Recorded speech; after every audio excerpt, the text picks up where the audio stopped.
Staying in America is not a right.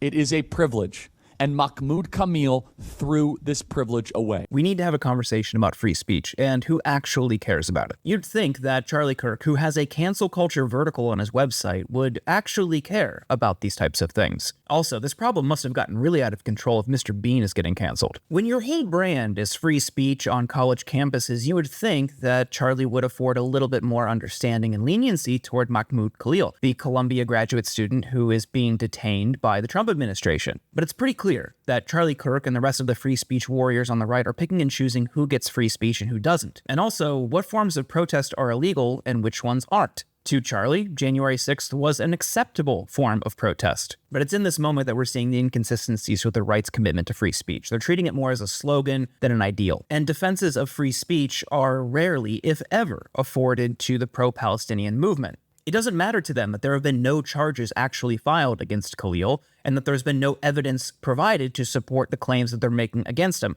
And these are pretty intense claims. The Trump administration is claiming he's a national security threat who is inciting violence. And while a lot of people on the right and in the Trump administration are speaking for Mahmoud Khalil, let's actually take a look at what he said. In a 2024 interview with CNN, he said, "As a Palestinian student, I believe that the liberation of the Palestinian people and the Jewish people are intertwined and go hand by hand, and you cannot achieve one without the other." What's wrong with that? Many people around the country recognize that these struggles are interwoven, and that's why you're seeing protests around the country, many of them led by Jewish Americans. But what's really insidious here is the Trump administration's attempt to try to frame this as a national security issue, making it much more abstract. And in doing so, the right-wing media ecosystem is much more pliable in pushing this claim. It's harder to push back against because then you're not patriotic. It's easier to silence critics because they are not showing sufficient love for country. And ultimately, that narrative glosses over the very real First Amendment violation. Sanjeev Berry has a great piece in The Intercept on this and many other people on the right turning a blind eye to these free speech violations.